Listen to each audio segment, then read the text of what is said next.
Bihar board कक्षा 9वीं के सभी स्टूडेंट फाइनली आपका विषय हिंदी का अर्धवार्षिक परीक्षा सितंबर 2025 का पूरा आपका कंप्लीट पेपर लेके आ चुके हैं। साथ में आपको इसी वीडियो में सभी प्रश्नों का फुल सॉल्यूशन भी आप लोगों को बताने वाला हूं दोस्तों, और पीडीएफ के साथ आप लोगों को इसी वीडियो में कंप्लीट उत्तर मिलने वाला है। तो आज की इस वीडियो को आप लोग पूरा कंप्लीट तक देखकर सभी प्रश्नों को अच्छी तरह से आप लोग याद जरूर कर लीजिएगा। आप लोग देख सकते हैं पेपर आपका 80 नंबर का आएगा, समय आपको 3 घंटे का मिलेगा। तो चलिए सभी प्रश्नों को सॉल्व करके देख लेते हैं।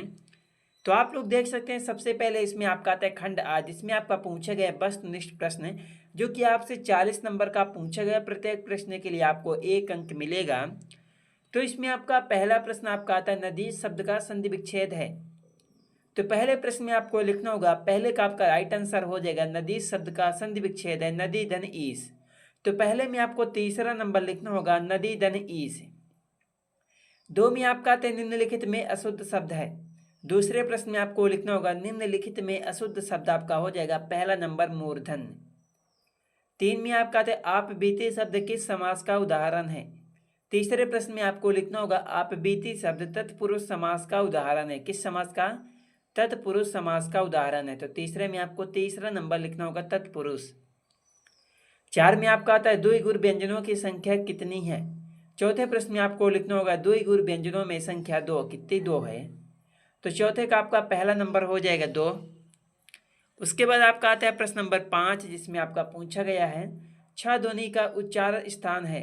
इसमें आपको लिखना होगा छ ध्वनि का उच्चारण स्थान आपका हो जाएगा पहला नंबर कंठ। क्या हो जाएगा? कंठ। 6 में आपका आता है रमेश ने बैल को मारा, यह वाक्य किस कारक का उदाहरण है।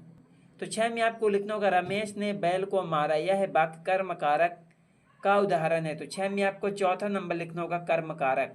7 में आपका आता है श्याम आया था, यह वाक्य किस काल का उदाहरण है। इसमें आपको लिखना होगा श्याम आया था, यह वाक्य भूतकाल का उदाहरण है। किसका? भूतकाल का। 8 में आपका आता है मैंने खाना नहीं खाया, यह वाक्य का उदाहरण है। तो 8वें में आपको लिखना होगा मैंने खाना नहीं खाया, यह वाक्य का निषेधवाचक। तो इसमें आपको लिखना होगा दूसरा नंबर है। एंड उसके बाद आपका आता है प्रश्न नंबर 9, जिसमें आपका पूछा गया है पावन शब्द का अर्थ है। तो 9वें में आपको लिखना होगा पावन शब्द का अर्थ हो जाएगा आपका दूसरा नंबर हवा। एंड उसके बाद आपका प्रश्न नंबर 10 में आता है चल बसना मुहावरे का अर्थ है। तो 10वें में आपको लिखना होगा चल बसना मुहावरे का अर्थ है मर जाना। क्या? मर जाना। तो 10वें में आपको तीसरा नंबर लिखना होगा मर जाना। तो उसके बाद आपका आता है प्रश्न नंबर 11, जिसमें आपका पूछा गया पहाड़ विशेष का विशेषण है। तो 11वें में आपको लिखना होगा पहाड़ विशेष का विशेषण हो जाएगा चौथा नंबर पहाड़ी। क्या हो जाएगा? पहाड़ी। एंड उसके बाद आपका आता है प्रश्न नंबर आपका 12, जिसमें आपका पूछा गया निम्नलिखित में संयुक्त स्वर है। तो 12वें प्रश्न में आपको लिखना होगा निम्नलिखित में संयुक्त स्वर आपका तीसरा नंबर हो जाएगा। एंड उसके बाद आपका 13, निम्नलिखित में कौन वर्ण टवर्ग का नहीं है। इसमें आपको लिखना होगा आपका तीसरा नंबर हो जाएगा अंगद। तो 13वें का आपका तीसरा नंबर हो जाएगा। 14 में आपका आता है प्लुतु स्वर के उच्चारण में कितना समय लगता है। 14वें प्रश्न में आपको लिखना होगा प्लुतु स्वर के उच्चारण में इनमें से कोई नहीं। क्या? इनमें से कोई नहीं समय लगता। तो आप लोग देख लीजिएगा चौथे का आपका चौथा नंबर हो जाएगा। एंड उसके बाद आपका 15, निम्नलिखित में कौन स्पर्श व्यंजन है। तो 15वें में आपको लिखना होगा निम्नलिखित में से सा। क्या? सा एक स्पर्श व्यंजन है। तो 15वें में आपको दूसरा नंबर लिखना होगा सा। 16 में आपका आता है अमृतलाल नागर का ननिहाल कहाँ था। इसमें आपको लिखना होगा अमृतलाल नागर का ननिहाल गोकुलपुरा। कहाँ था? गोकुलपुरा। तो 16वें में आपको तीसरा नंबर लिखना होगा गोकुलपुरा। उसके बाद आपका आता है प्रश्न नंबर 17, जिसमें आपका पूछा गया है आ रही रवि की सवारी शीर्षक पाठ के रचयिता हैं। 17वें में आपको लिखना होगा आ रही रवि की सवारी शीर्षक पाठ के रचयिता हैं आपका तीसरा नंबर हरिवंश राय बच्चन। क्या? हरिवंश राय बच्चन। एंड उसके बाद आपका आता है प्रश्न नंबर 18, जिसमें आपका पूछा गया है भारतीय चित्रपट मूक से सवाक फिल्मों तक शीर्षक पाठ की विधा क्या है। तो 18वें में आपको लिखना होगा आपका 18वें का राइट आंसर हो जाएगा पहला नंबर नाटक। तो उसके बाद आपको 19 में आता है आ रही रवि की सवारी शीर्षक पाठ में कल कुसुम से क्या सजा है। 19वें में आपको लिखना होगा इसका राइट आंसर हो जाएगा आपका पथ। क्या हो जाएगा? पथ आपका दूसरा नंबर। एंड उसके बाद आपका आता है प्रश्न नंबर 20, जिसमें आपका पूछा गया भारतीय चित्रपट मूक से सबाक फिल्मों तक शीर्षक पाठ के लेखक कौन है? तो इसमें आपको लिखना होगा 20वें का आपका राइट आंसर हो जाएगा आपका तीसरा नंबर राजेंद्र प्रसाद। उसके बाद आपका 21 में आता है आ रही रवि की सवारी नामक पाठ की विधा क्या है? तो 21वें में आपको लिखना होगा दोस्तों आपका 21वें का राइट आंसर हो जाएगा आपका 5वां नंबर कविता। उसके बाद आपका आता है प्रश्न नंबर 22 जिसमें आपका पूछा गया आ रही रवि की सवारी शीर्षक पाठ में कौन कीर्ति गायन गा रहे हैं? तो 22वें में आपको लिखना होगा आपका पहला नंबर पशु पक्षी और गायक। 23 में आपका आता है अमृतलाल नागर मूलतः कौन थे? इसमें आपको लिखना होगा अमृतलाल नागर मूलतः बिहारी थे। कौन थे? बिहारी थे। एंड उसके बाद आपका 24 में आपका आता है स्टार थिएटर की स्थापना किसने की थी? 24वें में आपको लिखना होगा स्टार थिएटर की स्थापना मिस्टर अल्फ्रेड ने की थी। किसने? मिस्टर अल्फ्रेड ने की थी। एंड उसके बाद आपका 25 में आता सिनेमा के क्षेत्र में भारत का सर्वोच्च पुरस्कार निम्न में से कौन है? तो 25वें में आपको लिखना होगा दोस्तों 25वें का आपका राइट आंसर हो जाएगा पहला नंबर दादा साहब फाल्के। एंड उसके बाद आपका 26 में आपका आता है पटना में कला और शिल्प महाविद्यालय की स्थापना किसने की थी?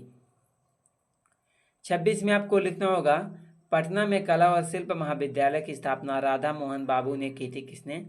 राधा मोहन बाबू ने की थी। एंड उसके बाद आपका 27 में आपका आता है बिहार में चित्रकला का व्यापक विकास किस रूप में हुआ? तो 27वें में आपको लिखना होगा बिहार में चित्रकला का व्यापक विकास भित्ति चित्र के रूप में हुआ। कब हुआ? भित्ति चित्र के रूप में। तो आपका 27वें का आपका दूसरा नंबर हो जाएगा। एंड उसके बाद आपका 28 में आता है आ रही रवि की सवारी शीर्षक पाठ किससे संकलित है? तो 28वें में आपको लिखना होगा आ रही रवि की सवारी शीर्षक पाठ रूप तरंगनी किससे? रूप तरंगनी से संबंधित है। तो 28वें में आपको दूसरा नंबर लिखना होगा। एंड उसके बाद आपका 29 में आपका आता है हरिवंश राय बच्चन का जन्म किस शहर में हुआ था? तो 29 में आपको लिखना होगा हरिवंश राय बच्चन का जन्म हिमाचल प्रदेश के शिमला शहर में हुआ था। कहाँ? हिमाचल प्रदेश के शिमला शहर में। 30 में आपका आता है बूंद और समुद्र किसकी रचना है? इसमें आपको लिखना होगा बूंद और समुद्र शरद जोशी किसकी? शरद जोशी की रचना है। एंड उसके बाद आपका 31 में आपका आता है भारत का पुरातन विद्यापीठ नालंदा शीर्षक पाठ की विधा है। 31 में आपको लिखना होगा भारत का पुरातन विद्यापीठ नालंदा निबंध पाठ की विधा है। क्या? निबंध। 32 में आपका आता है ग्राम गीत का मर्म शीर्षक पाठ के लेखक हैं। तो 32 में आपको लिखना होगा ग्राम गीत मर्म का शिव पूजन शीर्षक पाठ के लेखक हैं। क्या? शिव पूजन। एंड उसके बाद आपका 33 में आता है लेखक शिव पूजन सहाय रचित एकमात्र उपन्यास का नाम है। इसमें आपको लिखना होगा देहाती दुनिया। 34 में आपका आता है ग्राम गीत की प्रकृति क्या है? इसमें आपको लिखना होगा ग्राम गीत की प्रकृति कर्कश कैसी है? कर्कश है। तो 34 में आपको तीसरा नंबर लिखना होगा कर्कश। 35 में आपका आता है खरी बोली का प्रथम महाकवि होने का श्रेय किनको मिला?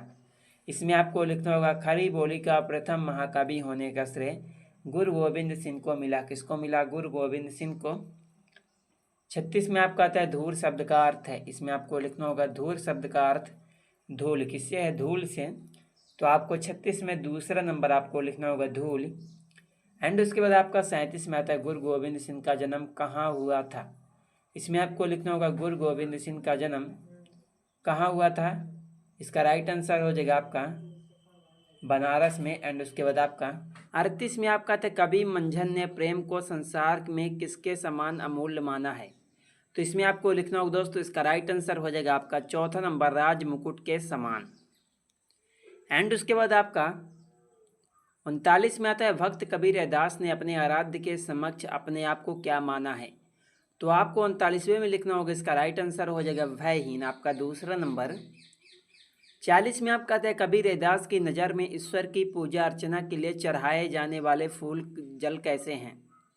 तो 40वें में आपको लिखना होगा इसका राइट आंसर हो जाएगा दोस्तों इसमें आपको लिखना होगा पहला नंबर अनूठे हैं। कैसे? अनूठे हैं। तो उसके बाद आपका आता है खंडवाद जिसमें आपका पूछा गया है विषयनिष्ठ प्रश्न। आपका प्रश्न नंबर 1 निम्नलिखित में से किसी एक विषय पर आपको निबंध लिखना है। एंड उसके बाद आपका प्रश्न नंबर 2 निम्नलिखित में से किन्हीं 5 प्रश्नों के उत्तर देना है 10 नंबर का। तो उसके बाद आपका 3 में आता है परीक्षा शुल्क माफ करने हेतु अपने विद्यालय के प्रधानाध्यापक के पास एक आवेदन पत्र लिखें। एंड उसके बाद 4 में आता है निम्नलिखित प्रश्नों में से किन्हीं 5 के उत्तर दें 10 नंबर का। तो उसके बाद आपका आता है प्रश्न नंबर 5, जिसमें आपका पूछा गया है निम्नलिखित प्रश्नों में से किन्हीं 3 के उत्तर दें, जो कि आप लोग देख सकते हैं दोस्तों 5 नंबर का आपका ये भी पूछा गया है। तो आप लोग इन सभी प्रश्नों को अच्छी तरह से आप लोग याद जरूर कर लीजिएगा। कहीं पर भी अगर आपको डाउट होता है तो कमेंट बॉक्स पर आप लोग कमेंट करके पूछ सकते हैं। चलिए मिलते हैं किसी नेक्स्ट वीडियो में आपसे।